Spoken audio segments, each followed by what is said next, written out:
This is insane. Oh no! I felt things that weren't there. Just this past week, I flew out to one of the biggest VR and AR conferences in the world, the Augmented World Expo, a place where companies from all over the XR industry can come show off their latest technology to the entire world. And my mind has been absolutely blown this past week. Whoa! From actually functional augmented reality glasses to full-on VR rigs that allow you to feel things realistically, to some of the very first holograms anyone can buy. This is the Augmented World Expo, and for the first time, we get to experience it together. Is everything I saw at AWE. There is one company that I've probably covered about 10 times on my channel, and I have dreamt of trying out their systems, and that's haptics, the leading haptic VR solution on the market, and supposedly the most realistic way you can feel virtual objects while in VR. And famously, the creator of the rig that Jeff Bezos used to control a set of robotic arms, making him look like a Marvel supervillain. And I finally got a chance to try them. But first, some quick background so you get why these are so insane. There are lots of haptic force feedback glove solutions out there across the price spectrum. From Lucas's homemade gloves for under $60 to Sense gloves reaching up to $5,000. But haptics is in a whole different category, costing more than most luxury cars even. But that's also because they do something quite a bit differently, using a full-on air compressor side unit and backpack. The massive haptics gloves have 133 tiny feedback points per hand that act as little air pockets pushing against your skin, allowing them to simulate nearly any texture you'd feel in VR. The little points inflating or deflating to provide different sensations, with something called an extend-in pulling the fingers back so it feels like you're actually holding a physical object even though it's only in VR. And in my demo, I was legitimately weirded out by the sensation of holding objects that felt like they were actually in my hand but were only virtual. At one point, I held a virtual rope and pulled tension back on the rope with my other hand. I could feel the force getting stronger and stronger against my fingers and wrist as I pulled back, but here's where it gets crazy. I could have sworn there was tension against my entire back as I pulled this string, as there would be normally, but the haptics guys told me that's just my brain filling in the gaps. The sensations the haptics gloves were providing to only my hands were so realistic that my brain just made up these sensations to match for the rest of my body. There was no back strain, but it really felt like it because my body just expected there to be. And I can definitely see how these gloves have been used for all sorts of applications, from robotics to surgical training, military training, and haptics says that they absolutely want to branch out to the consumer market at some point, but getting consumers to spend $100,000 on a set of gloves just to give head pats isn't something very reliable, so they instead are just pushing the boundaries in ways that make sense. I will say though, the sensations I felt were very real with the haptics gloves. I felt things that weren't there. But the visuals felt like a bottleneck with the now 3-year-old Valve Index used during my demo. Not a problem though, because just down the conference hall, Vario was demoing the XR3. Still, to this day, the clearest and, in my opinion, best VR headset available on the market. Not cheap, still costing nearly $7,000, but their specialty being the aspheric lenses and quad displays, giving them some of the best visuals available on any headset. And they did something really special and interesting with their own demo. Using the dual LiDAR cameras on the front of the headset, Vario set up the XR3 to play a 3D pass-through version of Beat Saber, making it feel like the blocks were flying at you from reality. A really cool experience, and honestly, there are some situations where I could see myself liking this a little better than normal Beat Saber. Playing around people and being able to see my environments and having the game come at me from the environment was really cool, and it's something that I think we're going to see a lot more of in the future as higher quality pass-through becomes available on more headsets. But not everything at AWE is all about super expensive enterprise level gear that's out of the price range of just about everybody except for Jeff Bezos.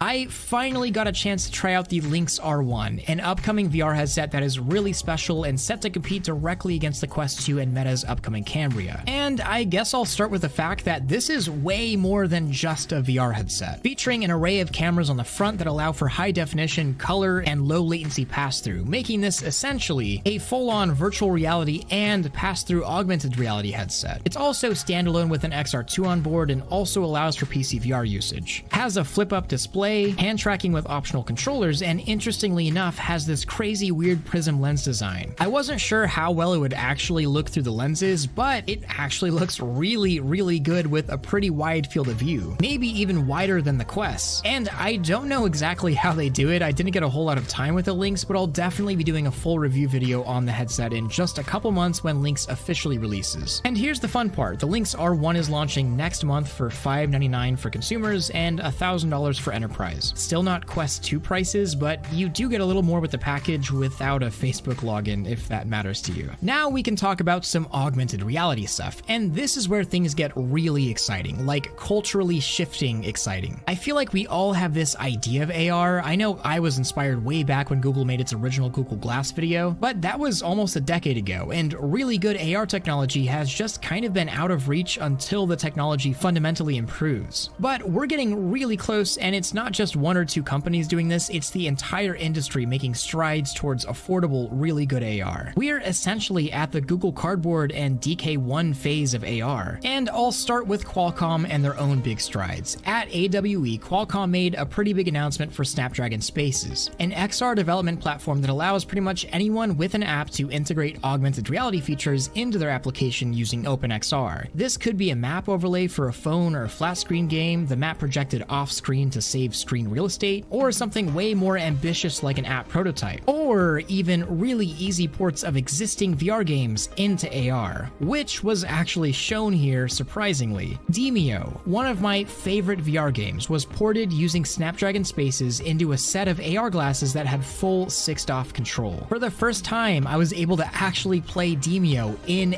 AR, making it one of the first true cross-reality games available on PC, AR, and VR, and playable with all of each other. And the crazier part is that this was a totally playable demo all within augmented reality, and they only spent like a week on the port. But that's kind of what they're doing with Snapdragon Spaces. They're trying to make it easy so more people develop for AR. But let's talk about the hardware. This is one of Qualcomm's very first AR hardware development kits that anyone can get their hands on, sort of like the early DK1s and DK2s of the VR scene, featuring a set of birdbath optic Lenovo Think Reality A3 AR glasses with a Motorola Edge Plus smartphone, of course with Qualcomm's newest Snapdragon 8 Gen 1 processor. Getting a lot of time with this pair during AWE, augmented reality is moving really fast. I mean, this is the thing. A device that projects virtual objects into reality has 6 degrees of freedom in spatial tracking, eventually hand tracking. There are just so many use cases. And I also got to try out the legit cardboard of AR called HoloKit, something that you can get right now if you have an iPhone and want to try out AR for yourself. And it was actually really freaking good for just using an iPhone screen, and it had hand tracking and 6DoF tracking and everything. Really cool. And that wasn't all for AR at AWE, not even close. But let's go back to VR for a moment. I love my Valve Index Knuckles controller, but this isn't the end-all be-all VR controller. More than 2 years after its original announcement, I finally got to try out the new AT controller, a controller that offers many of the same features as the Index: finger tracking, grip strength sensitivity, super precise haptics, optional SteamVR Lighthouse tracking, and more, for around the same price as the Knuckles, but in a much smaller and lightweight package. And for all this time, I've been pretty skeptical because the whole idea behind the AT is that, well, it's a controller without a single button. Like, not one button on this thing. Everything is sensor, sensitivity, or gesture-based, including the thumbstick or lack of a thumbstick. But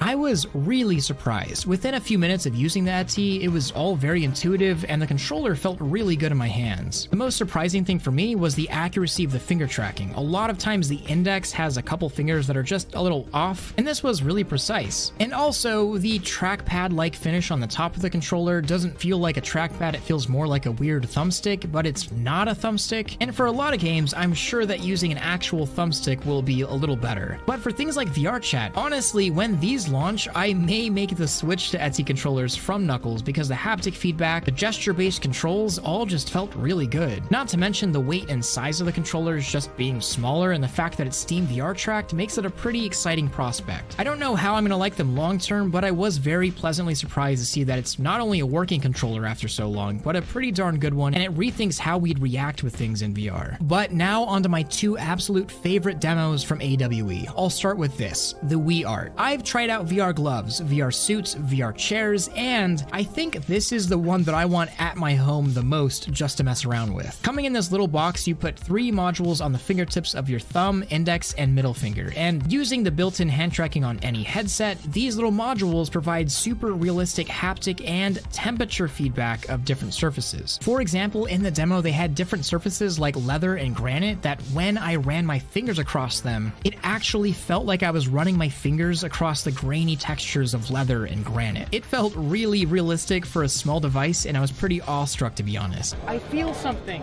in VR. But that's not it. What really shocked me is that they had a section with virtually hot and cold gases that when you put your fingers over, it actually got really hot and really cold. It is really hot.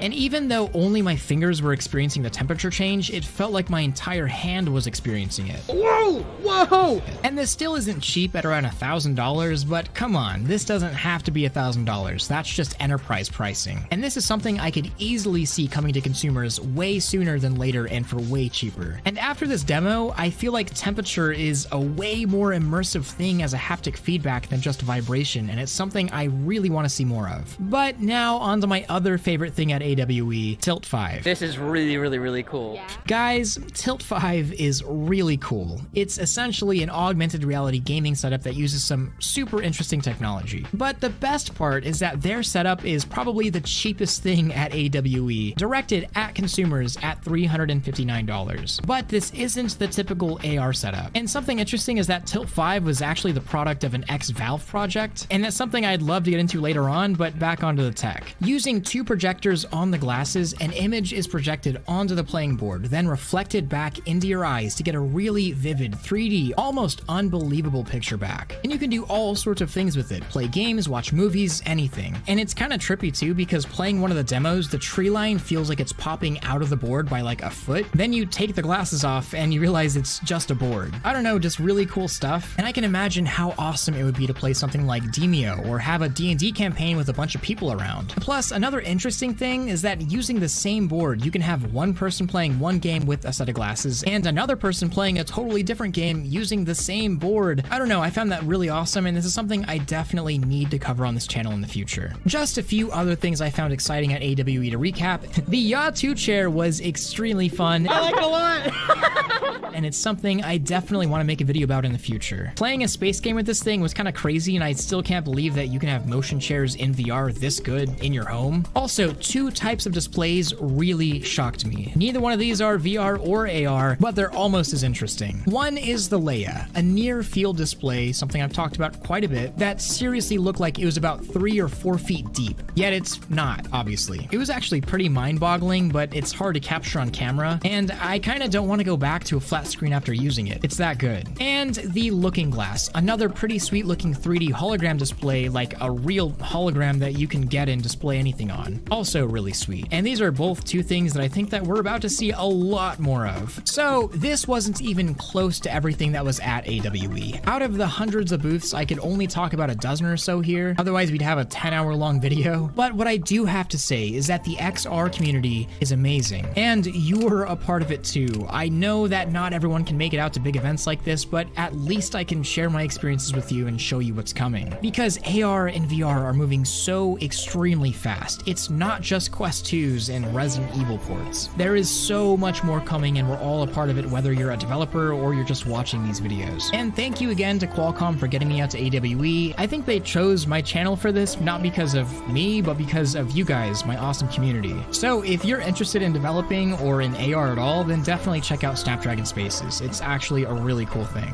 And I also want to say thank you to my Patreon supporters for making all of this happen. I really couldn't do any of this without you. But don't forget to like this video if you loved it, subscribe if you want more of this, and to hit that freaking bell if you just can't live without it. Much love, relax.